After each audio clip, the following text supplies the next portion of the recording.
Yung Quadcom hearing mga kababayan kahapon, inabot ng umaga, mag-alas 2 na mga kababayan natapos. Matindi talaga po ang sakripisyo ng ating mga congressmen, especially itong Quadcom, para lang mahanap ang katotohanan at mabigyan ng hustisya po yung mga biktima ng war on drugs ng previous administration. Ngayon, matindi yung mga pasabog ng mga witnesses. Although, some of them narinig na natin sa Senate investigation, pero mas detalyado po, mas magagaling kasi po yung ating mga congressmen. Magaling sa interpellation, magaling sa nagpapagang mga balita at pagtalakay sa mga isyu ng lipunan. Bulsa! Opinyon, banat at paglalantad sa katotohanan. Bulsa! What you see is what you get. You decide. Mga pagtatanong. And very professional po. Magaling sa parliamentary procedure. Kaya mabuhay yung ating mga congressmen. Lalo na nagningning yung ating Congress mga kababayan. At sa totoo lang, na-outshine na po yung Senado. Ikawan niya talaga, Mr. Marabilia. Yun man talaga po. Kahit sino ang tanungin ninyo, wag lang yung DDS. Di ba? Sa karamihan sa ating mga mamamayan, the majority of Filipinos would affirm na mas magaling yung Congress kaysa sa Senado mga kababayan. Kaya nga pati po sa budget hearing ng Senado, kung ano yung inapprove ng Congress, inapprove na rin po ng Senado. Wala nang question. Dumaan na po sa masigasig na pag-aaral, lalo yung budget na 700 million po ni Inday, inapprove na po ng Finance Committee ng Senado. Wala na confidential funds at yung request na more than 2 billion ni Inday, disapprove. 1.3 billion yung tinanggal mga kababayan. So makita natin dito sa mga developments ng balita na kung sa Office of the Vice President at saka sa DepEd, yung confidential funds mga kababayan, yung mga receipts na discovering bogus, dito naman po sa Quadcom, na pag-alaman na yung war on drugs mismo ni Digong bogus. Yan ang lumabas mo. Peke yung war on drugs mga kababayan. Talaga niya, Mr. Maravillas, nabudol yung ating mga mamamayang Pilipino.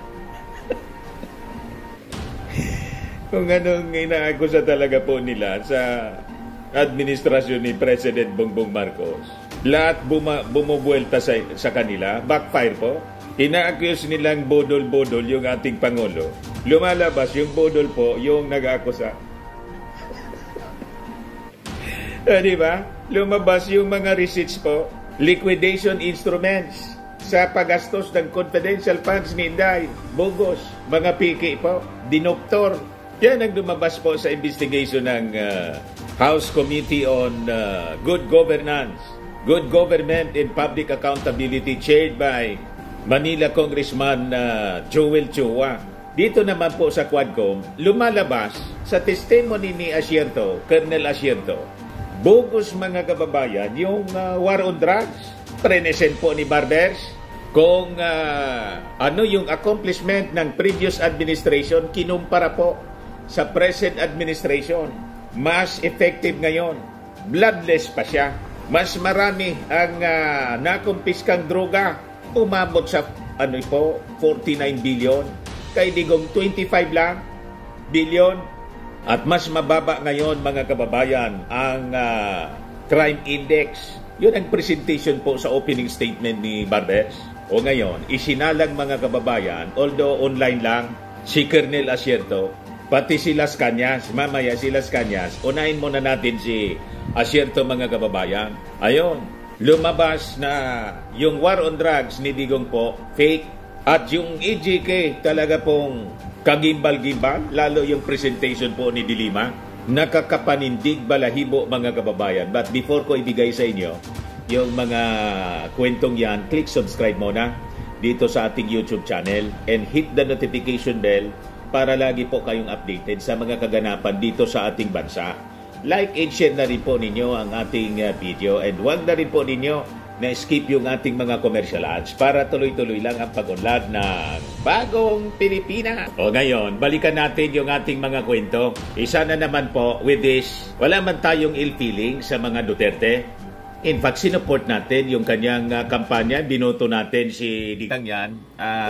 Click subscribe muna dito sa ating YouTube channel and hit the notification bell para lagi po kayong updated sa mga kaganapan dito sa ating bansa.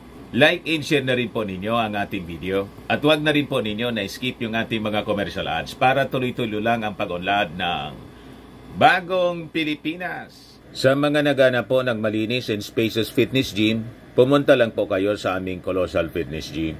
We also offer Grab Car Rental with our brand new 2023 model ng Toyota Innova. We also accept booking for those who are planning to travel via PAL, Cebu Pacific, and other airline companies, local and international, and bills payment for Meralco Bills, Aleco Bills, PLDT, etc. Ang Colossal Fitness Gym is located at 3rd floor Security Bank Building, Lanco Business Park, Legazpi City, Albay. For inquiries, look for Gilon Maravillas, contact number 0966-802-0949. Yan po yung aming Innova. Lagi na pong matao sa amin.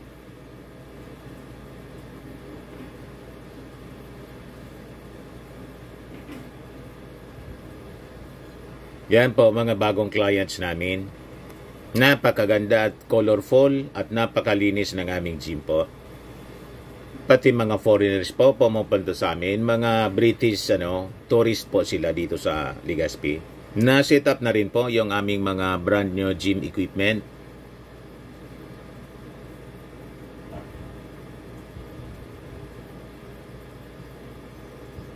May treadmill na rin po kami. Ito naman po yung bago naming product na binibenta online. Eye Glow Serum, whitening po siya. Tingnan ninyo yung epekto sa aking anak na architect before and now. Yung mga inquiries po ninyo, dumiretso na lang kayo sa kanyang Facebook account, Riz Maravillas.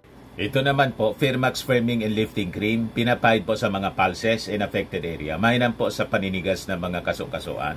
Ito naman po, Automax Radiant Serum. Sa mukha naman yung application, anti-aging po siya. You will look 10 years younger than your age. Sa mga cancer patients naman po, baka lang gusto ninyo itong itry. Neng siya red mixed fruit drink. Hindi mo po siya gamot, food supplement siya. Kaya lang, gawa siya mga kababayan sa goji berry. Yung goji berry may anti-cancer properties. O ngayon, yung mga inquiries ninyo, dumiritso na lang kayo sa aming messenger sa Facebook para masagot namin agad. Ayos pa? Ayos na ayosan niya, Mr. Maravilla. Go. At saka pati si Inday, kasi partisan ng unit team. Ako nga po, bilang Kristiyano, ang aking panalangin na sana kasihan ng banal na espiritu yung ating dating Pangulong Digong kasi matanda na po siya at harapin niya po itong congressional inquiry at magsisi siya sa kanyang mga nagawang kasalanan, mga kababayan. Ngayon, kung wala siyang hindi siya guilty, nothing to fear, di ba? Kung ikaw on the side of the truth, ano yung ikakatakot natin? Pero kung halimbawa talagang ginawa niya, kailangang pagsisihan niya, mga kababayan. Panagutan at pagsisihan niya. Anyway, yun naman yung kanyang bukang bibig. During his incumbency, na he will take all the responsibility. Kaya lang biglang nagbago. Ang lumabas na kulong yung mga pulis, sila ni Bato, ni Bongo, pinangalanan dito pati si Bongo, mga kababayan. And during the Senate investigation, walang remorse, no apologies. Yun ang nakakalungkot, mga kababayan. O ngayon, he refused to face the Congress. Kaya umusok po si Paduano. Nabodolan niya tayo, pinagluluko tayo. Ano ito niya? Lukuhan? Sabihan niya, after All Souls Day, handa siya na harapin. Kaya ayon, mga kababayan, ipinatawag yung abogado, si Dilgra. But anyway, natapik na natin yon, mga kababayan. So dito tayo sa sabi, fake, bogus po yung war on drugs ni Digong. Ito yung sabi dito ni Asierto, Colonel Asierto. Yung kanilang war on drugs ay peke, cover up lang yon. ang kanilang pinapatay ay maliliit pero yung malalaking drug personalities katulad nila Michael Yang at Alan Lim ay pinoprotektahan nila. Referring to Senator Ronald Bato de la Rosa, Senator Christopher Bongo at dating Pangulong Rodrigo Duterte. So lumalabas, sabi dito sa report ng Teleradyo, cover up lang.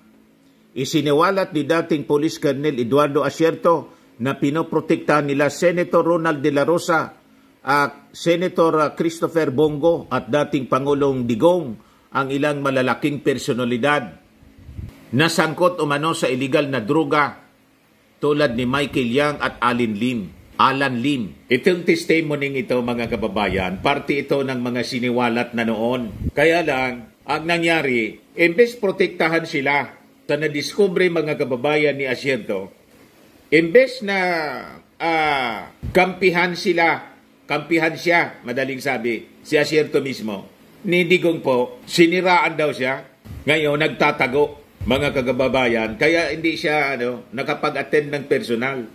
Through online, testimony lang po. So sabi dito sa report ng Impact Leadership, Asierto submitted a 2017 intelligence report detailing Yang and Lim's involvement in drug operations, which he claimed was ignored by high-ranking officials.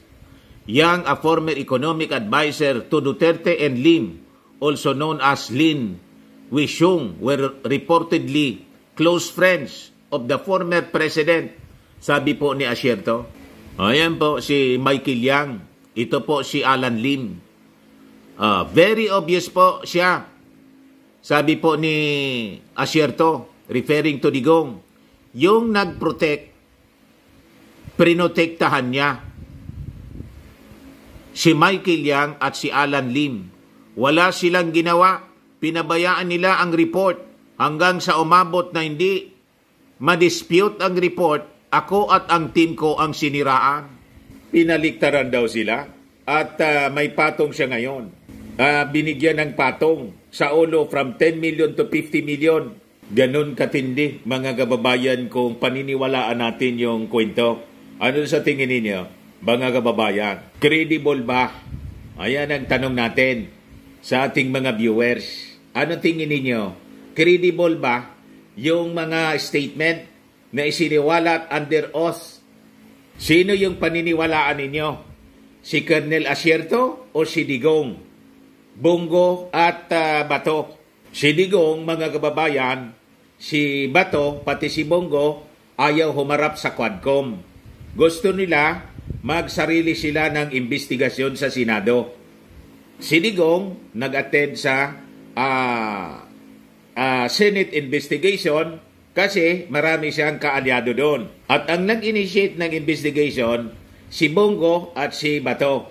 Kaya nga sabi ni Paduano, talagang hindi na nakati si Paduano, binanata na po si Senator Bato. Saan ka niya nakakita na kasama sila sa inaakusahan, sila nag-initiate ng investigation, questioning now the integrity and even the rules na in-apply ng Congress, sarili na nila niyang rules, violate nila.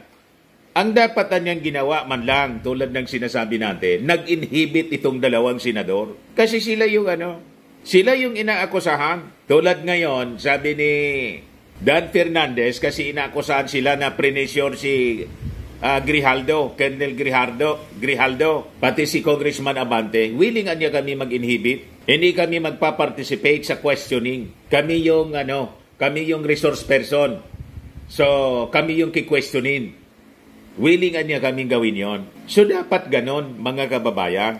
So, sabi po ni Asierto na siya at ang kanyang team faced retaliation sa kanilang efforts na ma-expose yung drug trade, citing the 2019 abduction of Police Captain Lito Perote at saka pagpatay noong 2021 kay Master Sergeant Jerry Liwanag.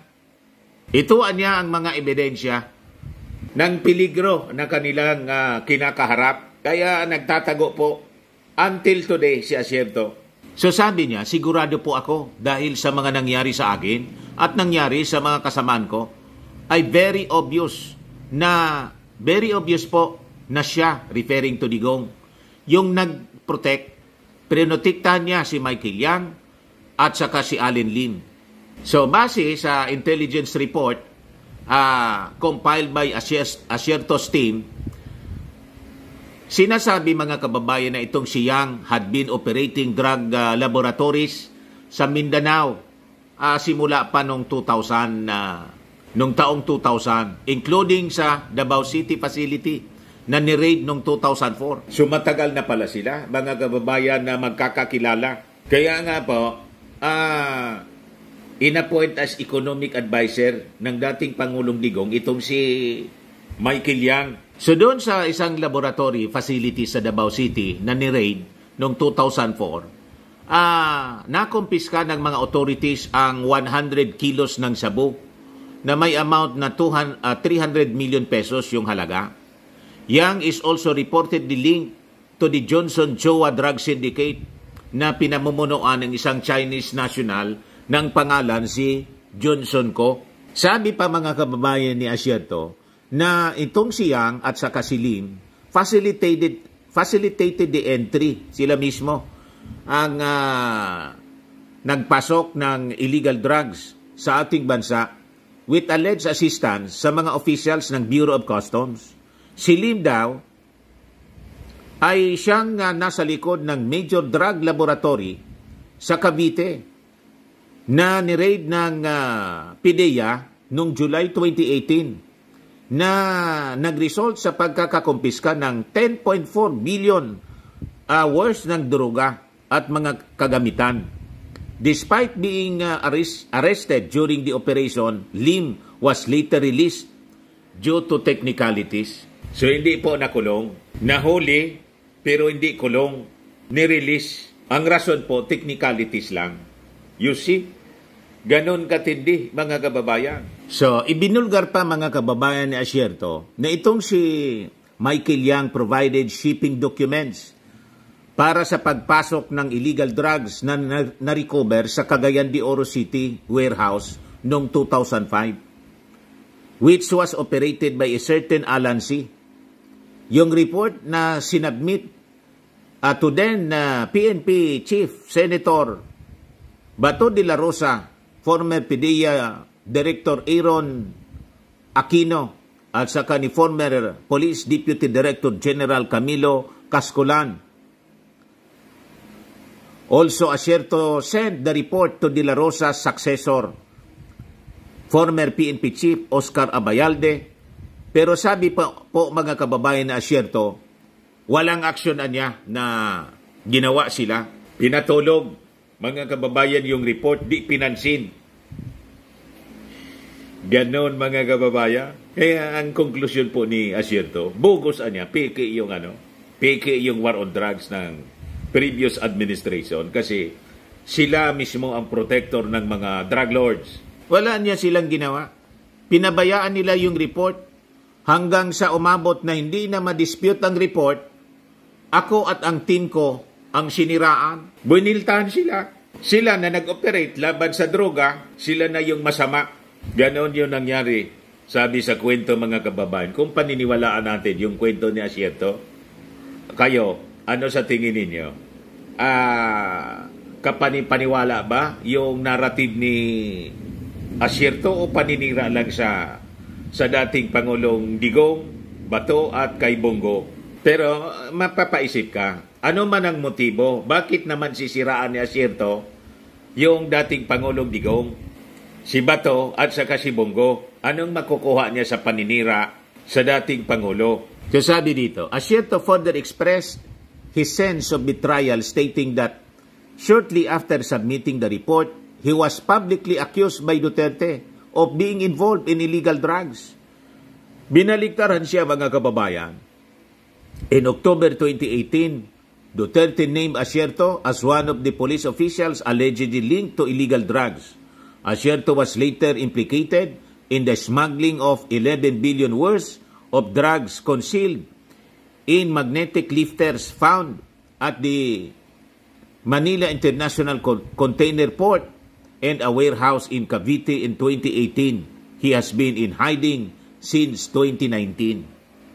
Kaya po si Acerto, mga kababayan, hindi nagpapakita hanggang ngayon dahil sa seryosong threat sa kanyang buhay. Mga kasama niya sa team, nauna nang nadisgrasya po.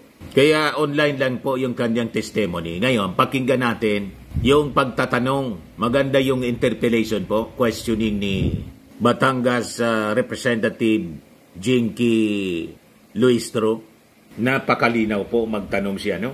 Ito yung dapat maging senador po. Ako, pag nagsenador ito, talagang isusupport natin, mga kababayan. Ikakampanya ko talaga rito. Magaling na congresswoman. Very brilliant, mga kababayan. Pakinggan natin yung kanyang interpellation. Mr. Chair, I wish to bring back Colonel Acerto.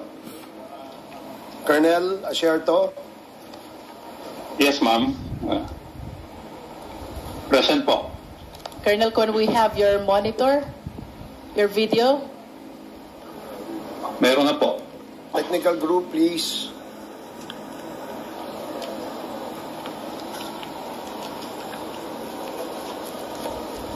Secretariat, can you... Live feed ito, mga kababayan, galing sa Congress mismo. Colonel, kanina po you were asked by the Honorable Flores, what really are the contents of your investigation report? I want to bring back this question because I do not understand why the former president has to reach that point that he made a pronouncement through the publication, which includes Malacanang offers 10 million for capture of Eduardo Acerto. And then Duterte asked military police, why is Acerto still alive? This is from Inquirer, Colonel. Ano po ba talaga ang laman ng investigation report ninyo for the President to make these extreme pronouncements? Salamat po. Magandang hapon po ulit. Ang una pong report na ibinigay ko na natanggap ni Chief PNP Bato de la Rosa ay ang title po is Special Report Johnson Chua Drug Trafficking Syndicate. Dito po, binanggit ko lang po rito yung tatlong personality, si Johnson Chua, si Michael Yang, at si Alan Lim, si Lin Wenxiong. Parang ang purpose po ng report ko is ipaalam ko sa aking mga superior na itong dalawang taong ito, si Michael Yang at si Alan Lim, ay mga involved sa droga. Sa unang report po is hindi ko pa binabanggit dito yung closeness nila kay Presidente Duterte at that time.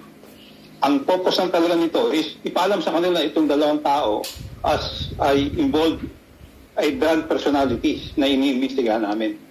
Yun po ang purpose ko, ipaalam sa kanila at humingi ng kanilang advice kung anong magiging kung anong magiging instruction nila sa akin, kung itutuloy ko yung investigasyon o hindi.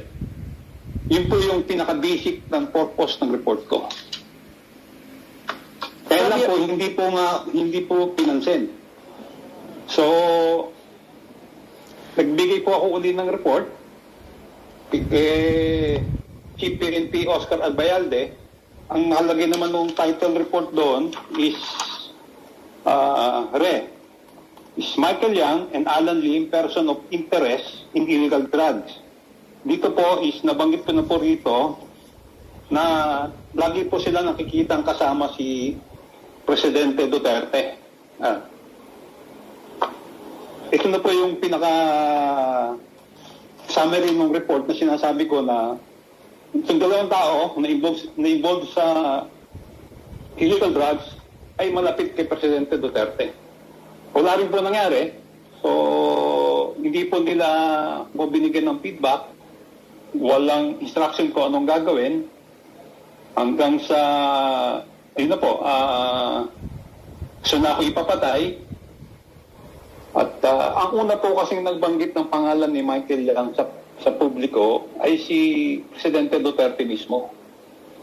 At ang kanyang sinasabi, si Michael Yang, ano lang daw siya, adik lang daw siya. hindi naman po yun ang laman ng report ko. So, nung lumabas po yun, talagang naisip ko na talagang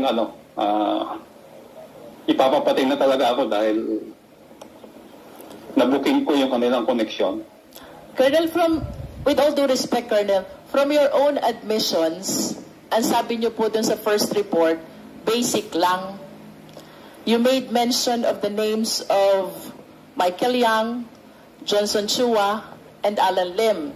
And seemingly, you're asking for further investigation. Do you confirm this? Opo. Kasi po, attached po dun sa report na yon ay yung information report na nakadetalye na po yung revelation ni confidential informant Panther. And if I may continue, Colonel Acerto, on the second that you sent to them, what you cited is the close relationship of the former president to Michael Yang. Do you confirm this also? Opo. Kung Tapos gusto niyo po, basahin ko po yung first paragraph. If I may continue, Colonel, please allow this representation to finish first. And we will lead towards that narrative of your asset or informant. Kanina din po, Colonel, tinanong din po kayo ni Congressman Keith Flores, anong evidence do you have against these people? And your answer were simply, si Johnson Chua at saka si Alan Lim were involved in drugs back then. And these two people are associated with Michael Yang, no? So, if I will be basing my appreciation from those statements, parang meron pa ho akong gustong hingin sa inyo, Colonel. Ano po yung ultimate facts na nag-gather nyo which made you believe that these people are really involved in the drug trade? Or should I say, ano po yung pinakamahalagang laman ng investigation report ninyo, Colonel Acerto?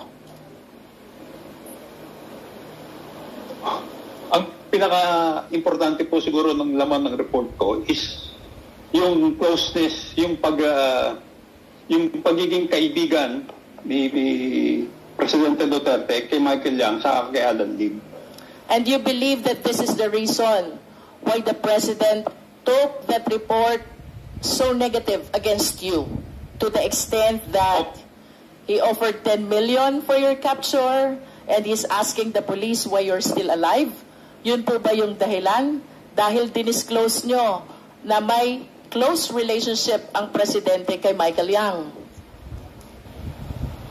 Opo, wala na pong iba.